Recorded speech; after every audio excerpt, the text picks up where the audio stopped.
তুমি ঠিকই বলেছিলে, আমি তোমাকে দেখেই নতুন করে ক্রাশ খেয়েছি। এই পর্যন্ত বলে মিতু ম্যাডাম আর কিছু বলল না। আমি একটা হাসি দিয়ে পিস্তল বের করে সামনে রেখে বললাম, মাত্র তো নিজেকে পরিবর্তন করেছি, এখনো অনেক কিছু বাকি আছে। মিতু ম্যাডাম হাসি দিয়ে বলল, তাই নাকি? তোমার অ্যাকাউন্ট নাম্বার দাও তো। ম্যাডামের কথা মতো আমি আমার অ্যাকাউন্ট নম্বর দিলাম। আর কিছুক্ষণ পর আমার অ্যাকাউন্টে 1 লাখ টাকা চলে আসলো। মিতু ম্যাডাম এবার বলতে শুরু করলো, এটা তোমার প্রথম মাসের বেতন, আর আমি অনেক খুশি হয়েছি যে আমার কথা শুনে তুমি নিজেকে পরিবর্তন করতে পারছো। ধন্যবাদ ম্যাডাম, কিন্তু আপনি বলেছিলেন 1 মাস হবে আসবেন, কিন্তু আমার কাছে এই 1 মাস 1 বছর লাগছে জানেন। যার জন্য আমি এত দূর পর্যন্ত আসছি, তাকে না দেখলে কি ভাল লাগে বলেন। মিতু ম্যাডাম মুচকি হাসি দিয়ে বলল, তাই নাকি? এখন থেকে তো তুমি আমার বডিগার্ড, যেখানে যাই তোমাকে নিয়ে যাব। আমি তো এটাই চাই ম্যাডাম, আপনার জন্য তো আমি আমার জীবন বাজি রাখবো। আপনি আমার জন্য যা করলেন। থাক, আর বলতে হবে না। এখন আমি রুমে যাই, তুমি থাকো। জার্নি করে মাথাটা কেমন যেন ঘুরছে। ম্যাডাম আপনি এভাবে খোলা চুলে কখনো কারো সামনে যাবেন না। মৃদু ম্যাডাম আমার দিকে তাকিয়ে চোখের চশমা খুলে বলল, কেন বলো শুনি? ম্যাডাম একে তো চশমা পরলে আপনাকে মারাত্মক সুন্দর লাগে, তার উপর খোলা চুল, একেবারে এখন আপনাকে বিশ্ব সুন্দরী লাগছে। স্টপ লাদেন, মনে রাখবে আমি তোমার ম্যাডাম, আর আমার সাথে কথা বলার মতো তোমার সীমানা কোথায় আশা করি এটা আমার বলতে হবে না। তাই যতটুকু তোমাকে বলা হয়েছে ততটুকুই করবে, এর বেশি না। আমি মৃদু ম্যাডামের কথা শুনে মাথা নিচু করে বললাম, সরি ম্যাডাম, আমার ভুল হয়ে গেছে, কিন্তু কি করব বলেন, যদি আপনাকে এভাবে কেউ দেখে তাহলে কি ভাববে বলেন। আচ্ছা ম্যাডাম ঠিক আছে, আমি আর এমন কিছু বলবো না। ম্যাম আপনি তো আর কোনো জায়গায় বের হবেন না, এখন কি আমি কোথাও যেতে পারি? এতদিন নিজেকে বন্দির মতো রেখেছিলাম, একটু কি বাইরে? ঠিক আছে, যাও, আর তাড়াতাড়ি চলে আসবে। ধন্যবাদ ম্যাডাম। আর শোনো, জি ম্যাডাম। এভাবে গেঞ্জি পরে কাউকে নিজের বডি দেখাবে না। এখন থেকে শার্ট পরবে, ঠিক আছে? আমি এবার একটু খুশি হয়ে বললাম, ঠিক আছে ম্যাডাম। গেঞ্জি চেঞ্জ করতে বলছি তোমাকে। ও মনে ছিল না ম্যাডাম। আমি রুমে গিয়ে কাপড় চেঞ্জ করে নিলাম। বাসা থেকে বের হয়ে সরাসরি আপুর বাসার সামনে চলে গেলাম। এটা সেই আপু যিনি আমাকে পানি থেকে তুলে বাঁচিয়েছিলেন। কলিং বেল বাজাতেই আপু এসে দরজা খুলে দিয়ে বলল, কি চাই আপনার এখানে? আমার মুখে মাস্ক থাকার কারণে আপু আমাকে চিনতে পারে নাই। আমি ভেতরে ঢুকে আপুকে সরিয়ে দরজা লাগিয়ে পিস্তল বের করে হাসতে হাসতে বললাম, এখন তোমাকে কে বাঁচাবে? আজকে আমি তোমার অবস্থা খারাপ করে ফেলবো। আপু দৌড়ে জানলা খুলে যেই চিৎকার দেবে তখন আমি দৌড়ে আপুর কাছে গিয়ে ওর মুখ ধরে আমি মাস্ক খুলে বললাম, এই আপু তুই কি করছিস? আমি তোর ভাই। আপু আমাকে দেখে চোখ বড় বড় করে ফেলল। কিছুক্ষণ পর ওর সোফা থেকে একটা বালিশ দিয়ে আমাকে মারতে মারতে বলল, কুত্তা, আমাকে এভাবে ভয় দেখালি কেন? আমি টেবিলে পিস্তল রেখে সোফায় বসে বললাম, তারপর বল আপু, তোর কি অবস্থা? আপু আমাকে দেখে কান্না করে দিয়ে বলল, তুই চলে যাওয়ার পর আমি তোরে কত জায়গায় খুঁজছি, এর কোনো হিসেব নেই। সেদিন যদি আমি বান্ধবীদের আম্মুকে দেখতে না যেতাম তাহলে আর তোর কিছু হতো না। রিয়ার আম্মু বলল তোরে নাকি সবাই মিলে মারতে চেয়েছিল, আর আন্টির কারণে তুই পালিয়ে গেছিস। কিন্তু আমি তোরে অনেক জায়গায় খুঁজছি কিন্তু পাই নাই। রিয়ার সাথে আমি বন্ধুত্ব নষ্ট করে দিয়েছি ওর মতো বাজে একটা মেয়ের জন্য। আরে আপু, যা হয়েছে ভালোই হয়েছে আমি বলি। ওর মতো বেইমান মেয়ে এগুলো ছাড়া আর কি করতে পারবে? আমাকে ব্যবহার করেও ডাক্তার হয়েছে, কিন্তু আমিও ওর দেখে নেব। তুই জানিস আমি কে?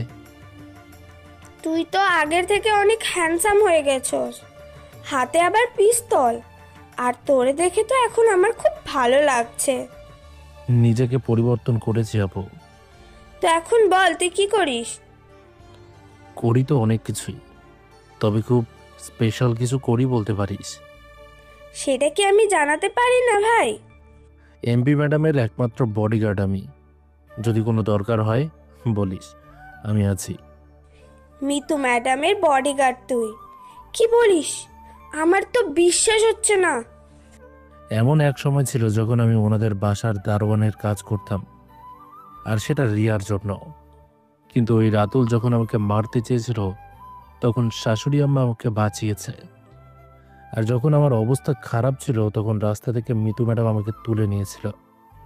পরে কি হয়েছিল সবকিছু আপুকে বললাম। সব শুনে আপু বলল, এখন তাহলে আমার ভাই বড় হয়ে গেছে, মেয়ে দেখবো কি এখন? রিয়ার থেকেও ভালো মেয়ে বিয়ে করতে পারবি। দরকার নাই আপু, যেভাবে আছি সেভাবেই ভালো। তো রিয়া আর তোর বেস্ট ফ্রেন্ডের কথা জানবি না? আমি আপুর কথা শুনে হাসি দিয়ে বললাম, এমন এক সময় আসবে ওরা ওদের চাকরি বাঁচাতে আমার পায়ে ধরবে। আর কি ভুল করেছে এগুলো তো পরে দেখা যাবে। আমার সাথে যারা বেইমানি করেছে, খোদার কসম বলছি, আমি ওদের ছাড়বো না। ওদের আমি দেখে নেব। দেখার আছে কি? তুই এমপির বডিগার্ড, আর আমি জানি তুই এখন সব কিছু পারবি। আর একটা কথা, বল। রাতুল রিয়াকে বিয়ে করে নাই। ওরা এতদিন এভাবেই ছিল। তবে ওরা বিয়ে না করে এতদিন কিভাবে একসাথে ছিল? আমার সামনে এসব বলিস না, আমি এসব শুনতে চাই না। আপু আমার হাত ধরে বলল, চল আমার সাথে, তোরে কিছু দেখিয়ে আনি। চল দেখি তুই কি দেখাস। আপু আমাকে নিয়ে একটা হাসপাতালের সামনে চলে গেল। আপু বলল, এখানে আমি থাকি। যদি কোনোদিন অসুস্থ বা তোর ওই আপুকে দেখার মতো ইচ্ছে করে চলে আসবি। আর ওই যে তোর রিয়া ম্যাডাম বসে বসে ঘুমাচ্ছেন, চল তাহলে একটু দেখা করে আসি। ও এই শহরের বড় ডাক্তার। তুই ওর সাথে দেখা করতে পারবি বলে মনে হয়। আমি হাসি দিয়ে বললাম, চল না দেখি দেখা করতে পারি কিনা। এটা আমার উপর ছেড়ে দে। রিয়ার কেবিনের সামনে যাওয়ার পর একটা ছেলে আমাকে আটকে বলল, কি চাই এখানে? ভেতরে ম্যাডাম বসে আরাম করছেন, আর আপনার কি ভেতরে যাওয়ার অনুমতি আছে? আমি হাসি দিয়ে বললাম, আমার অনুমতি লাগে না। আমার কাছ থেকে মানুষ অনুমতি নেয়। আর তুই কি চাস তোর চাকরি হারাতে? এই কথা বলে আমি আইডি কার্ডটা ছেলেটার হাতে দিলাম। ছেলেটা আমাকে দেখে সালাম দিয়ে বলল, স্যার স্যার সরি, আমার ভুল হয়ে গেছে। হঠাৎ করে পেছন থেকে মিতু ম্যাডামের বাবা এসে বলল, আরে লাদেন, তুমি এখানে? আরে আঙ্কেল আপনি? আমি তো এখানে আসছি আমার এক্স বউকে দেখার জন্য। ওর নাকি অনেক কিছু ডালপালা হয়েছে। ভাবলাম গাছের ডালপালা কিছু কেটে ছাঁটাই করি। আমার কথা শুনে আঙ্কেল হাসি দিয়ে বলল, এত তাড়াতাড়ি এত কিছু করার দরকার নেই, একটু শান্ত থাকো। আপনি কেন এখানে আঙ্কেল? পাশ দিয়ে যাচ্ছিলাম, তোমাকে দেখে এগিয়ে আসলাম। এই মেয়েকে? আমার বড় বোন আঙ্কেল। ও আচ্ছা, এখন কি চলে যাবে? আসছি যেহেতু একটু দেখা করি, চলেন ভেতরে।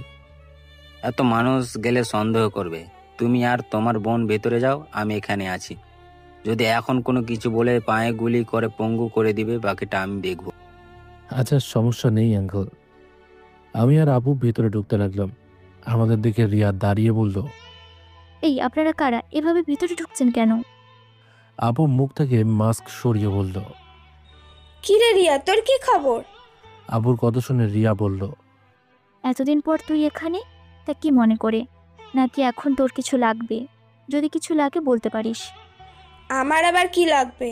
তোর যদি কিছু লাগে তাহলে বলতে পারিস। আমার কিছু লাগবে না। তা তোর হাজবেন্ড কই? দেখতে পাচ্ছি না যে। আপু এই কথাটা বলতে না বলতেই রাতুল ভেতরে ঢুকে বলল, রিয়া চলো, আজকে আর ডিউটি করতে হবে না। আজকে সবাই মিলে কোথাও ঘুরতে যাব। রাতুলের কথা শুনে রিয়া বলল, 1 মিনিট, আমি ওদের বিদায় করে আসছি। আমাকে উদ্দেশ্য করে রিয়া বলল। এই ছেলেকে, ওকে তো আগে কখনো। আমি সরাসরি মুখ থেকে মাস্ক সরিয়ে বললাম, আরে রিয়া, আমাকে তুই চিনতে পারলি না? আহা, বড় আফসোস লাগে। পুরাতন স্বামীকে চিনলি না, মনে বড় আঘাত পেলাম। কিরে রাতুল, তোর কি খবর, ভালো আছিস তো? আমাকে দেখে যেন রাতুল আর রিয়ার মুখের কথা বন্ধ হয়ে গেল।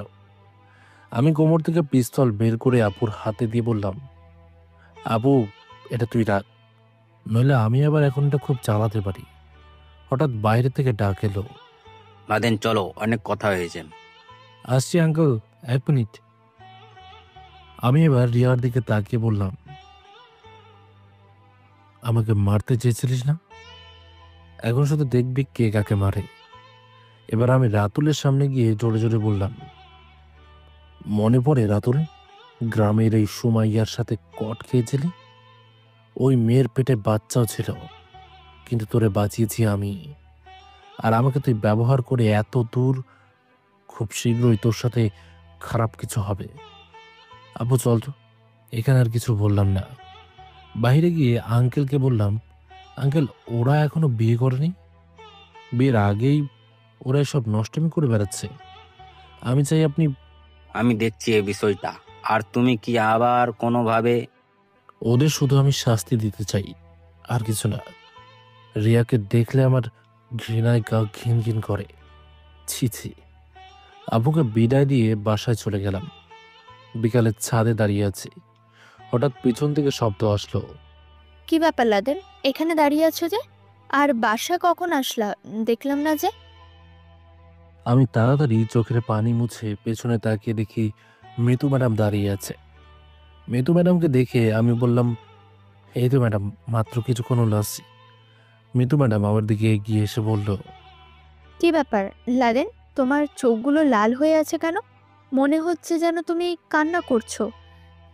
আছে না ম্যাডাম, কি যে বলেন, চোখে হয়তো কিছু একটা পড়ছে।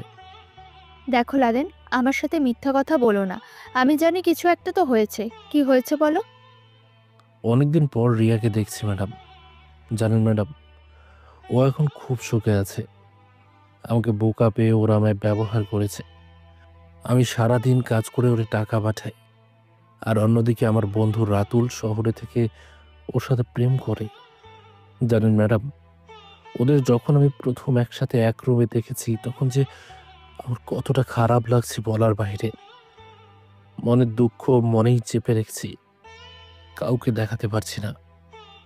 মৃদু ম্যাডাম নিচে চেয়ারে বসে বলল, আমার কেন জানি মনে হচ্ছে তুমি ওকে এখনো ভালোবাসো। তুমি যদি চাও তো আবার রিয়াকে ফিরে পেতে পারো। আমি কি ব্যবস্থা করব? ম্যাডাম, মুখের থুতু একবার নিচে পড়ে গেলে সেটা কি কখনো তোলা যায়? কখনো না। আর ওকে আমি ফিরিয়ে আনবো তো দূরের কথা, ওকে আমি দেখতেও পারি না। আবার বলছেন ভালোবাসার কথা। ওর মতো মেয়েকে ভালোবেসে কি আবার দ্বিতীয় কোনো ভুল করব আমি? আমিও মনে করি তোমার জন্য এটাই বেস্ট হবে। ম্যাডাম, আপনি 1 মিনিট বসেন, আমি আপনার জন্য কফি বানিয়ে নিয়ে আসছি। না, তার দরকার নেই। সুমনকে বললে নিয়ে আসবে। আরে ম্যাডাম, এটা তো সিম্পল একটা কাজ। এটুকু যদি আপনার জন্য না করতে পারি, তাহলে আমি কিসের বডিগার্ড? মৃদু ম্যাডাম আমার কথা শুনে বলল, তুমি কফি বানাতে পারো তো? না ম্যাডাম, পারি না। যদি না পারতাম তাহলে কি বলতাম কফি বানিয়ে আনার কথা? আচ্ছা বাবা, ঠিক আছে, যাও। আমি সিঁড়ি দিয়ে নিচে নেমে কিচেনে চলে গেলাম। কিচেনের রুমে গিয়ে দেখি সুমন বসে বসে মনের সুখে গান বলছে আর কাজের বুয়ার সাথে আড্ডা মারছে। আমাকে দেখে সুমন বলতো, কি ব্যাপার লাদেন, কি খবর? আজকাল তো দেখাই যায় না। আমি কফি বানাতে বানাতে বললাম, শালা তোর কাজ নেই? যদি ম্যাডাম এসে দেখে তুই আড্ডা মারছিস তাহলে কি হবে? কিছুই হবে না, আমি আমার কাজ শেষ করে আড্ডা মারছি। কেন, তোর কোনো সমস্যা? না ভাই, আমার আবার কি সমস্যা?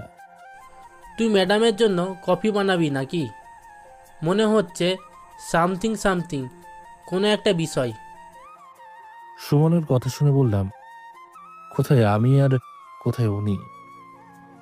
আবার আমি বিবাহিত, এখন হয়তো ডিভোর্স হয়ে গেছে।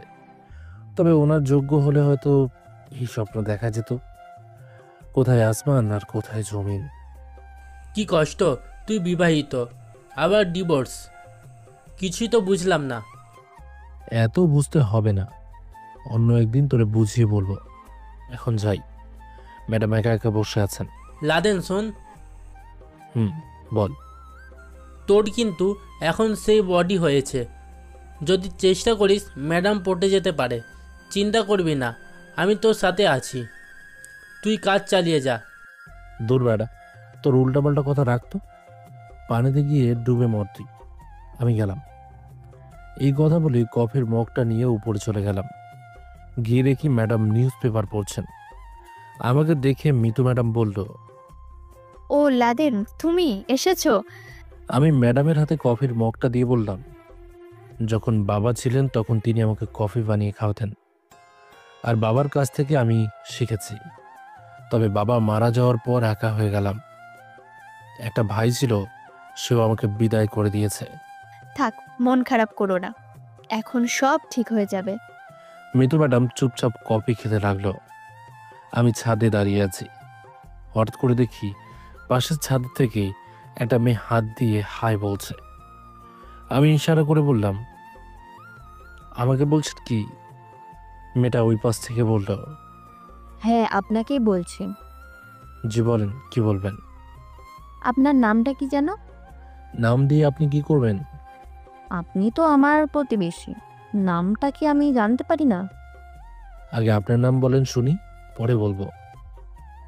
জি, আমার নাম মিস তামান্না চৌধুরী। ও, নাম তো ভালোই, কিছু কি বলবেন? বলার তো অনেক কিছু ছিল, যদি আপনি অনুমতি দিতেন তাহলে আপনার এখানে চলে আসতাম। তার আর দরকার নেই, যদি কিছু বলার থাকে বলেন। না মানে আমি একটু মিতু ম্যাডামের সাথে দেখা করতে চাই, আপনি কি আমাকে একটু ব্যবস্থা করে দিতে পারেন? মেয়েটার কথা শুনে আমি মিতু ম্যাডামের দিকে তাকালাম। মিতু ম্যাডাম নিচে বসে আছেন, তো এজন্য ওনাকে দেখা যাচ্ছে না। মিতু ম্যাডাম আমাকে ইশারা করে বলল যে, একদম না, আর আমার অনুমতি না নিয়ে কাউকে আমার কাছে আসতে দেবে না। আমি মিতু ম্যাডামের কথা শুনে আবার মেয়েটার দিকে তাকিয়ে বললাম, ওনার এটাও সময় নেই আপনার সাথে দেখা করার মতো, তবে দেখি যদি উনি বলেন তো বলবো না। তো মিস্টার হ্যান্ডসাম ছেলে, আমার জন্য কি একটু আপনি... আমি বলছি তো দেখবো না। আর আমার নাম লাদেন, আমি কিন্তু মোটেও হ্যান্ডসাম না। দূর থেকে দেখে আমি বুঝে গেছি আপনি কেমন। আচ্ছা, আপনার কি গার্লফ্রেন্ড আছে? আপনি এসব দিয়ে কি করবেন শুনি? আরে যেটা জিজ্ঞাসা করেছি বলেন না। আমি আপনাকে এসব উত্তর দিতে বাধ্য নই। বুঝেছি, আপনার গার্লফ্রেন্ড আছে। কে বলছে আমার গার্লফ্রেন্ড আছে? আমি তো পিওর সিঙ্গল। মেয়েটা হাসি দিয়ে বলল, ও তাই নাকি? তাহলে তো বেশ ভালোই হয়, এই নেন। এই কথা বলে মেয়েটা আমার দিকে একটা চকলেট ছুঁড়ে মারল। চকলেট দিয়ে মেয়েটা বলল, এটা খান, আমার তরফ থেকে উপহার। আপনি তো আজব নেই, আপনাকে চিনি না জানি না, আবার বলছেন চকলেট খেতে, এটা আবার কেমন কথা? চেনা জানা খুব তাড়াতাড়ি হয়ে যাবে, পাশের বাসার মানুষ আপনি, চিনতে আর কতক্ষণ লাগবে। তবে আমি যতটুকু জানি আপনি মিতু ম্যাডামের একমাত্র বডিগার্ড। আচ্ছা, আমি তাহলে গেলাম।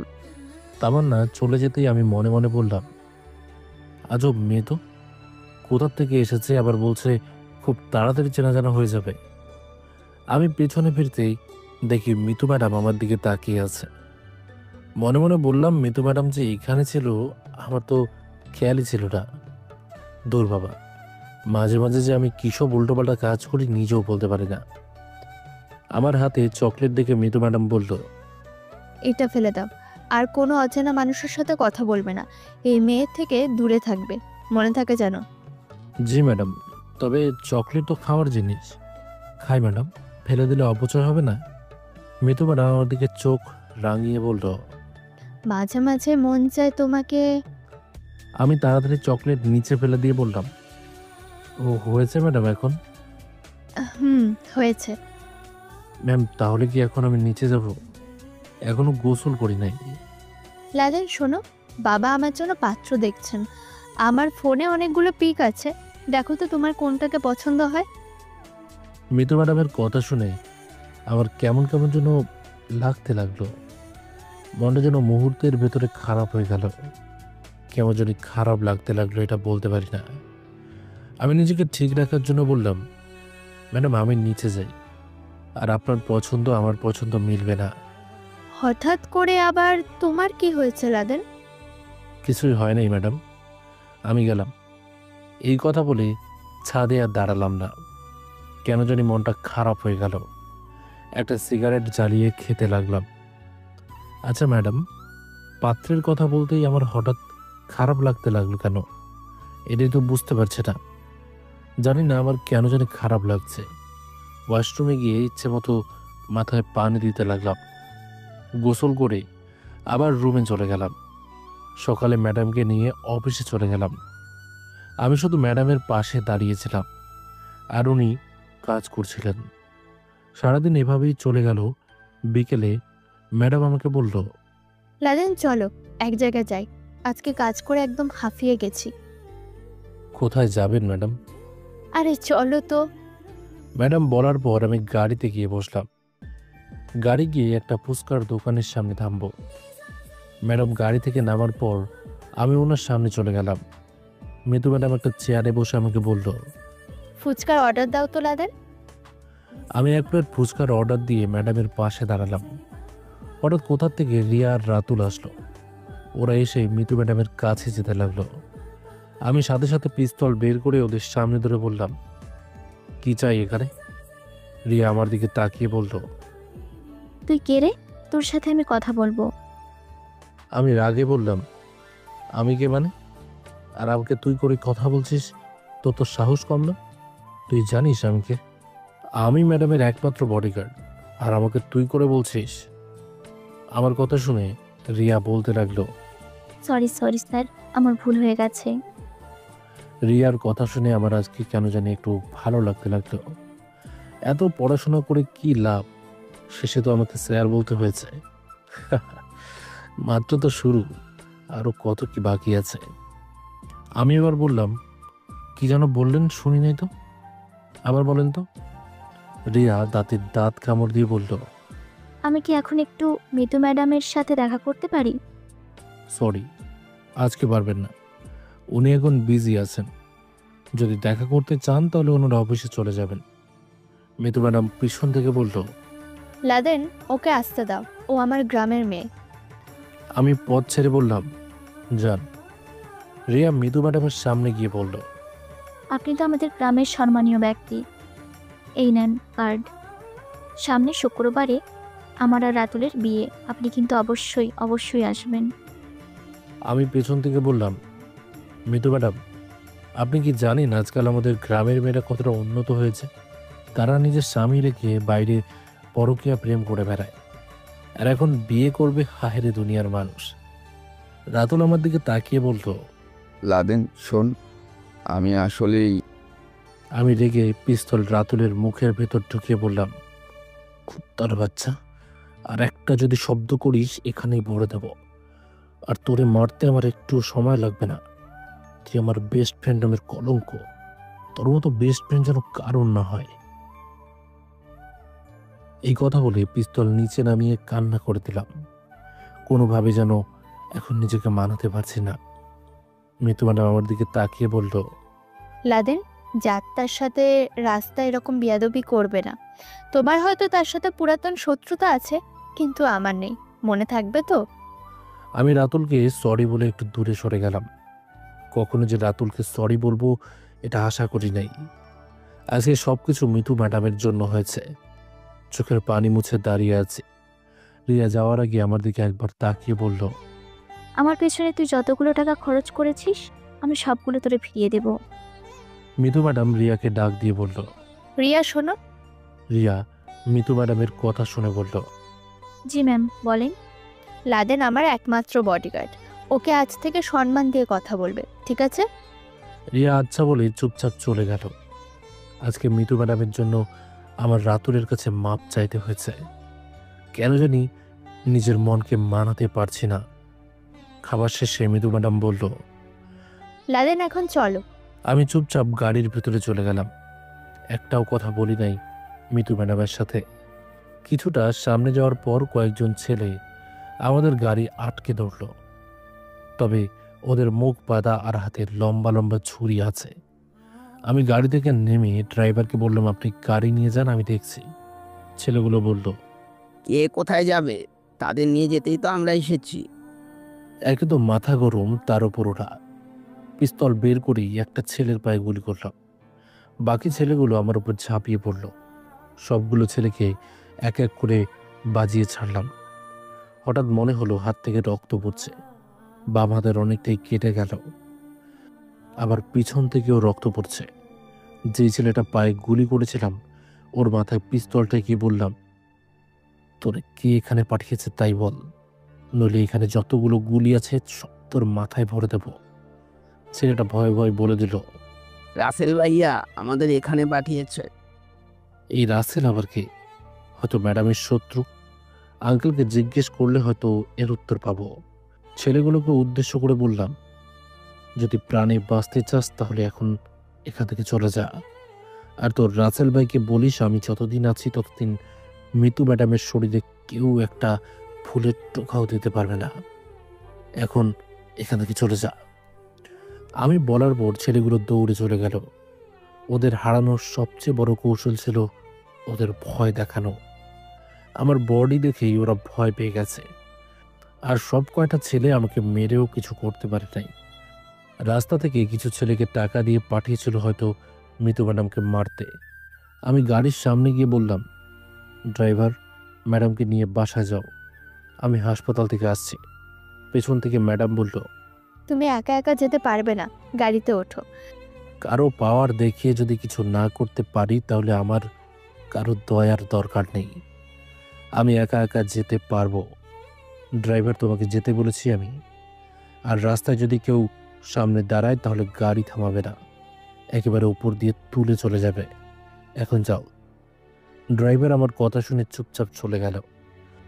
আমি মনে মনে বললাম, মিতু ম্যাডাম আমার সাথে এটা করতে পারলো। আজকে ওনার জন্য আমাকে রাতুলের কাছে মাপ চাইতে হয়েছে। মনটাই কেন জানি খারাপ হয়ে গেল। পিঠ থেকে খুব বেশি রক্ত বেরোচ্ছে। রক্তের কারণে শার্টটা ভিজে গেছে। আর বাম হাতটা যেন অবশ হয়ে যাচ্ছে, নাড়াতে পারছি না। এখান থেকে বেশি দূরে ছিল না হাসপাতাল। হাসপাতালের ভেতরে গিয়ে আপুর কেবিনের সামনে চলে গেলাম। গিয়ে দেখি আপুর রোগী দেখছেন। দূর থেকে আপু আমাকে রক্তাক্ত অবস্থায় দেখে দৌড়ে আমার কাছে এসে বলল, ভাই তোর এই অবস্থা কি করে? এত কিছু বলতে পারবো না, আমার শরীরের রক্ত বন্ধ করো আগে। আপু আমাকে ধরে একটা বেডে নিয়ে গেল। আমার শার্ট খুলে আপু আমার চিকিৎসা করতে লাগলো। হঠাৎ দেখি রিয়া ভিতরে আসছে। রিয়া আমার দিকে একবার তাকিয়ে বলল, এমনই হয়, মানুষ যদি নিজেকে বড় মনে করে তাহলে তো এমনই হবে। আমি রিয়ার কথা কানে নিলাম না। আপু আমাকে বলল, কিভাবে কি হয়েছে? আর বলিস না, ম্যাডামকে কারা যেন মারতে এসেছিল। ফুটপাত থেকে একটা ছেলে এসেছে ম্যাডামকে মারতে। এমন কোনো ছেলে আছে যে আমি থাকতে ম্যাডামের গায়ে হাত দেবে? সব কয়েকটাকে কেটে রেখে দেবো না। পরে তোর কিছু হলে, একজনকে বাঁচাতে গিয়ে যদি তোর কিছু হয়?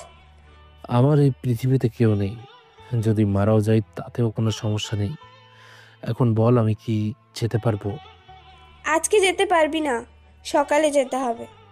আমি বেড থেকে উঠে দাঁড়িয়ে বললাম, 40 জন ছেলে মিলেও তোর ভাইকে কিছু করতে পারবে না।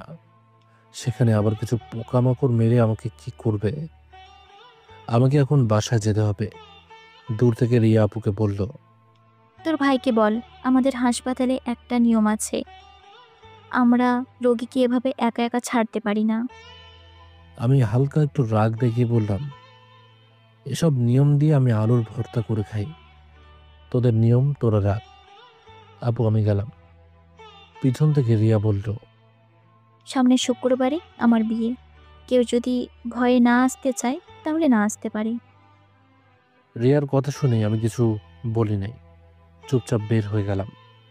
আপু আমার পিছনে এসে বলল, দোকান থেকে কিছু ওষুধ নিয়ে যাস, আর রাতে সমস্যা হলে আমাকে বলিস।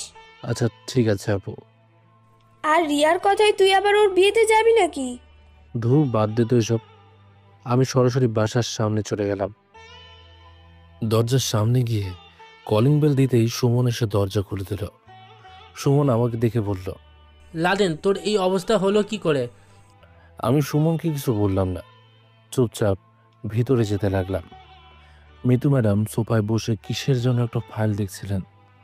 আমাকে দেখে মিতু ম্যাডাম বলল, লাদেন, তোমার এখন কি অবস্থা? ডাক্তার কি বলছে? আমি মিতু ম্যাডামের কথা কানে না নিয়ে রুমে যেতে লাগলাম। মিতু ম্যাডাম পেছন থেকে আবার বলল।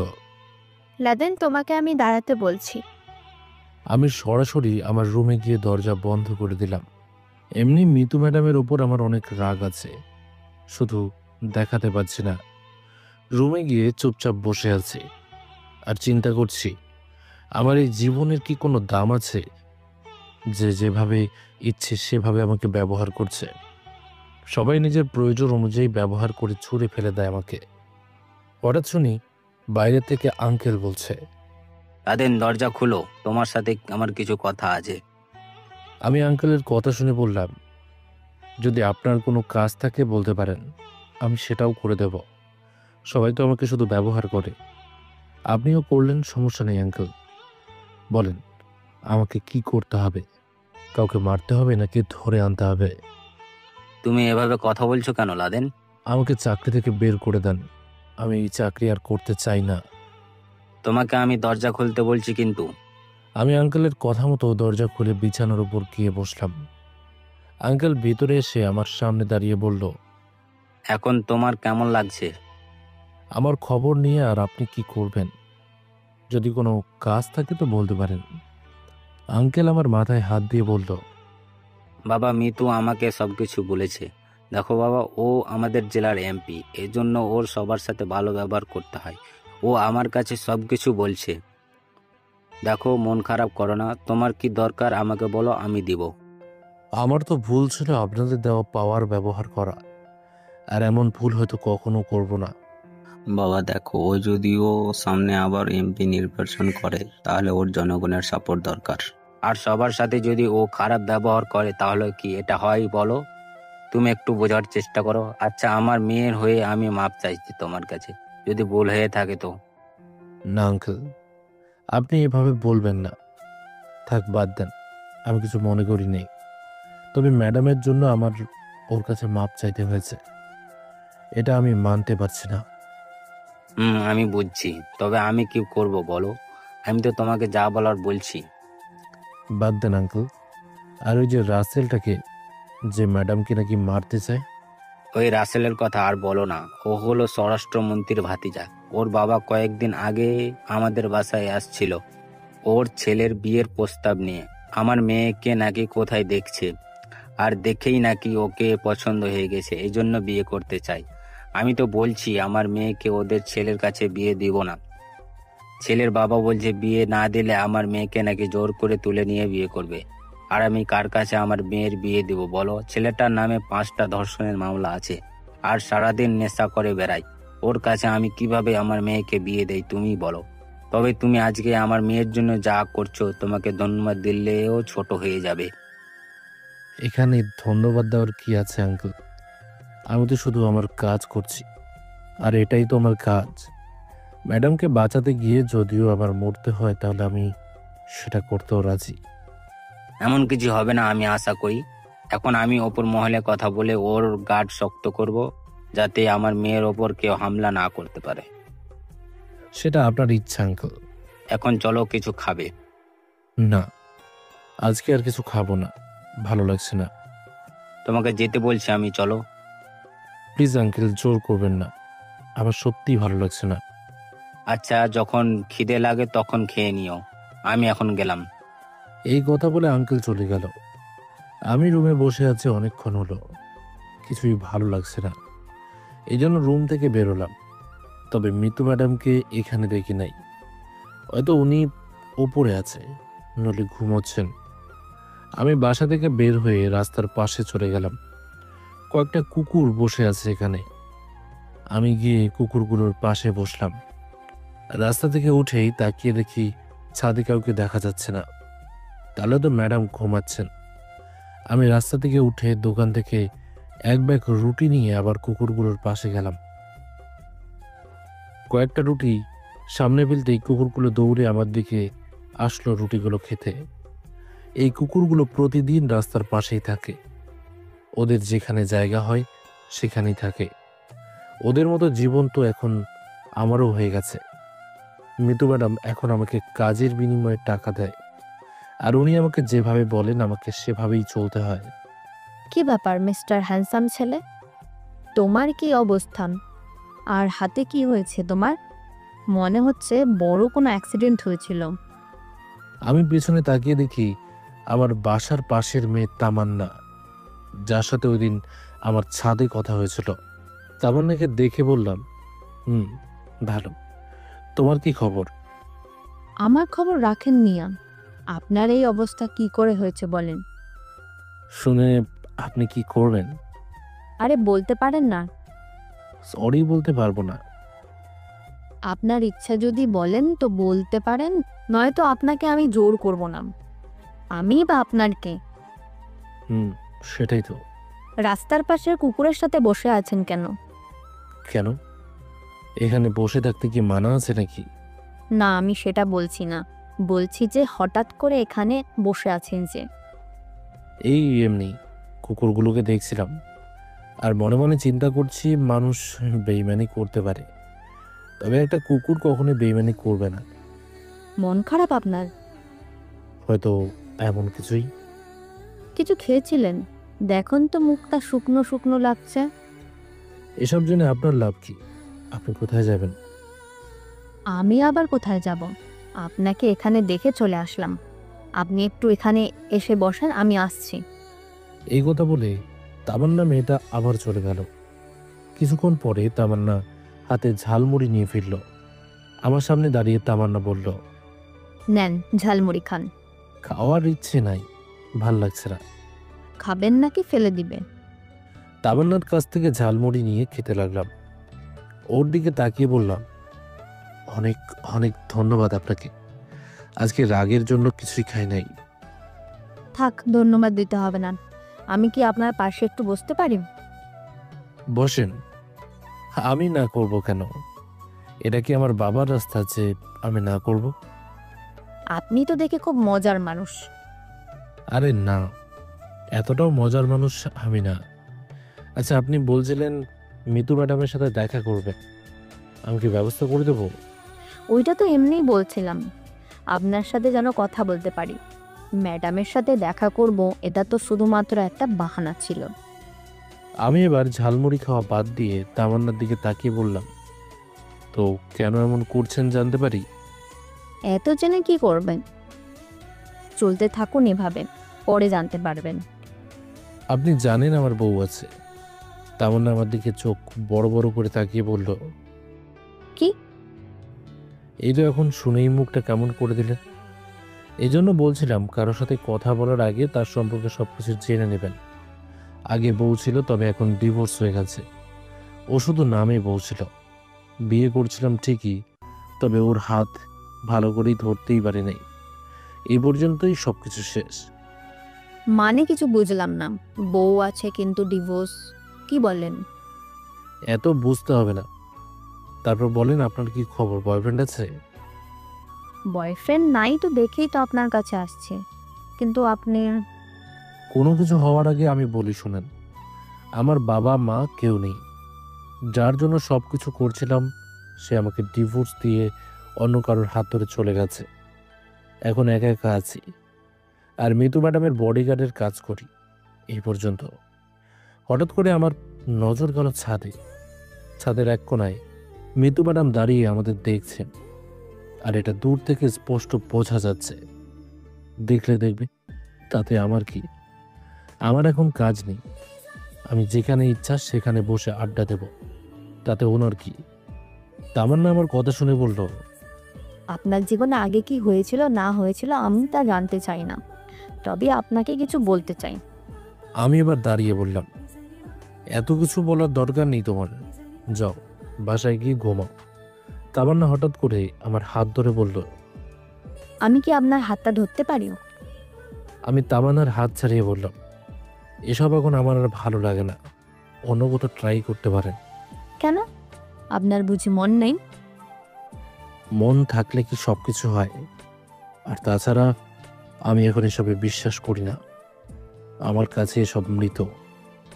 আমার বাবা আমাদের থানার ওসি। তামান্নার কথা শুনে আমার পুরাতন একটা কথা মনে পড়ে গেল।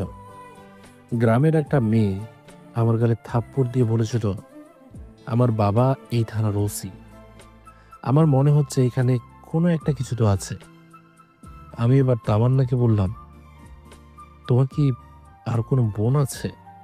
হ্যাঁ আছে তো, আমার বড় এক বোন। তোমার বোনের একটা পিক দেখাও তো।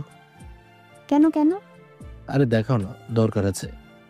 আমার কথা মতো মেয়েটা ওর বড় বোনের পিক দেখালো। আরে এটা তো সেই মেয়ে যে আমাকে থাপ্পড় মেরেছিল গ্রামে। আর তামান্না ওর ছোট বোন।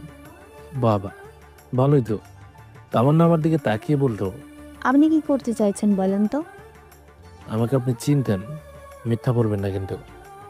আমার কথা শুনে তামান্না মাথায় হাত দিয়ে বলল, আপনাকে আপু একদিন গালে থাপ্পড় দিয়েছিল, এটাই দেখেছিলাম।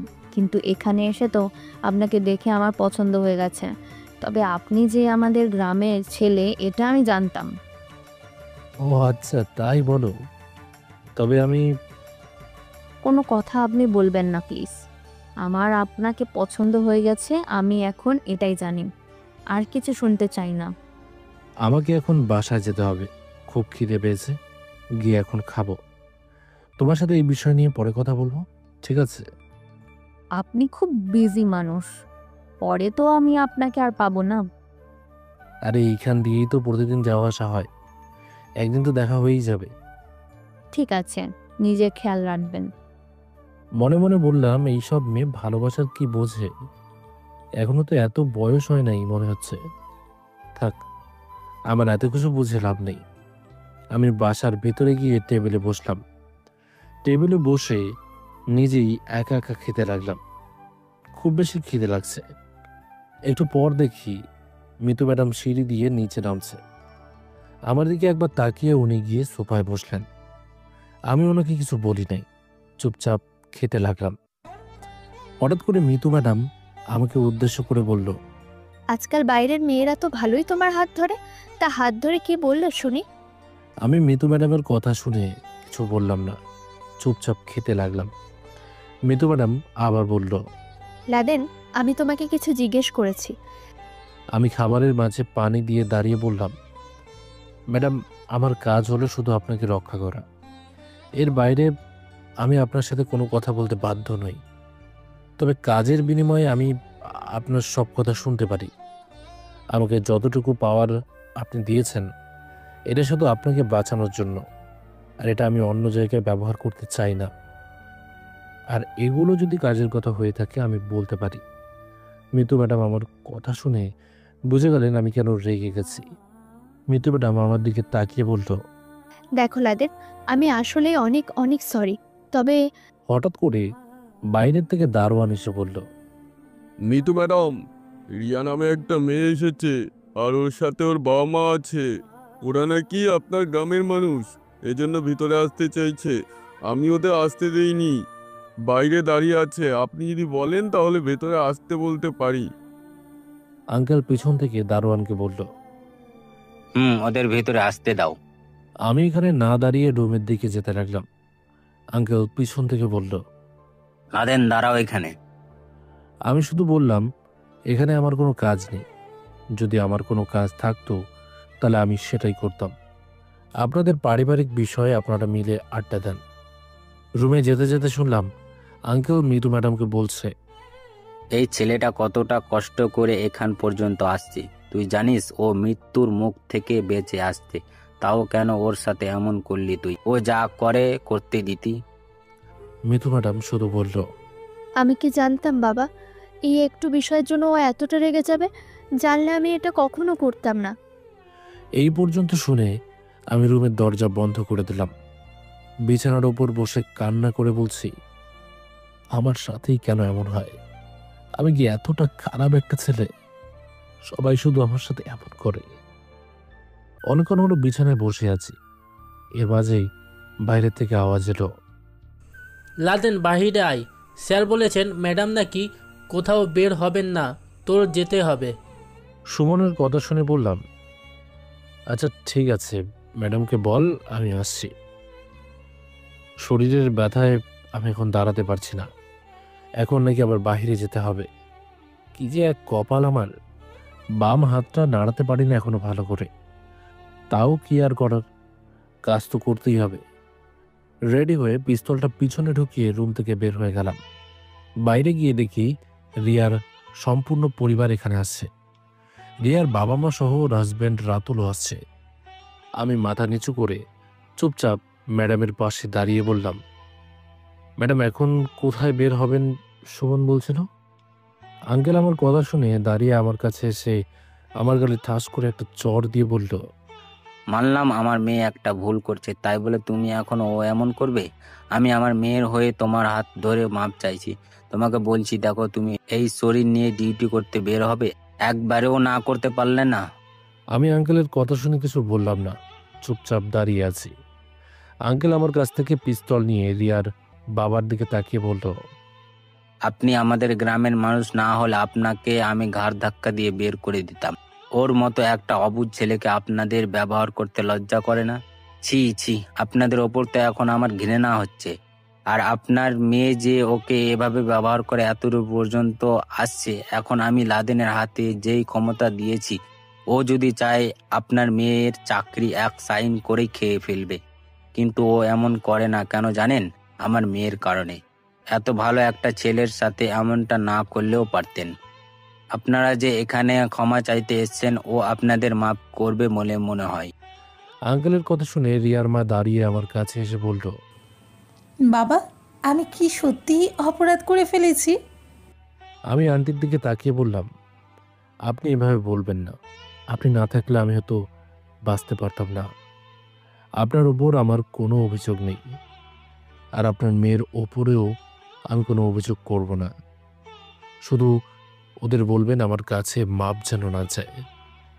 আমি ওদের এই জীবনে কখনো মাপ করতে পারবো না। আপনার কাছে এই একটা অনুরোধ আমার।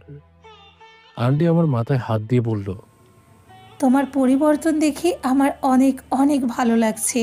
এখন আমার মেয়ের বিয়ের দাওয়াত দিতে এসেছি, অন্য কিছু না। এই কথা বলে আন্টি গিয়ে সোফায় বসলো। রিয়ার বাবা আঙ্কেলকে বিয়ের দাওয়াত দিল। আঙ্কেল শুধু বলল, আপনি তো মুরব্বী হয়েছেন, বিছানায় শুয়ে একটু চিন্তা করবেন আপনার মেয়ে কার জন্য এত দূর পর্যন্ত এসেছে। আপনি এখানে আসছেন অনেকক্ষণ হলো, একবারও ও এই ছেলের কাছে মাপ চাইলেন না। আমি আঙ্কেলের দিকে তাকিয়ে বললাম, বাদ দেন না আঙ্কেল, এক বিষয় বারবার শুনতে ভালো লাগে না। ওনারা আসছেন অনেকক্ষণ হলো, কিছু খাওয়ার ব্যবস্থা করো। আমার কথা শুনে আঙ্কেল একটা হাসি দিয়ে বলল, আমার মেয়ের যদি মত থাকতো, আমি আমার মেয়ের বিয়ে তোমার কাছেই দিতাম। একটা ছেলে এতটা ভালো কিভাবে হতে পারে? আর কি নাম, রাতুল তোমার বন্ধু না? ও বেস্ট ফ্রেন্ড? আমি তো ভুলেই গেছি তোমার বেস্ট ফ্রেন্ড আর তোমার পুরাতন বউ বাসায় আসছে, কিছু তো খাওয়াতেই হবে নাকি? হঠাৎ আমার নজর গেল মিতু ম্যাডামের উপর। ওনার বুকের ওপর কেমন যেন লাল একটা আলো ভেসে আছে। আমি তাড়াতাড়ি সামনে তাকিয়ে দেখি দূর থেকে কেউ একজন ম্যাডামের দিকে পিস্তল তাক করে গুলি করতে চাইছে। আমি লাফ দিয়ে ম্যাডামকে জড়িয়ে ধরলাম। মিতু ম্যাডাম শুধু বলল, লাদেন, তোমার হঠাৎ করে কি হয়েছে? আমাকে জড়িয়ে ধরলে কেন? তোমার এতটা সাহস হয় কিভাবে আমাকে জড়িয়ে ধরার?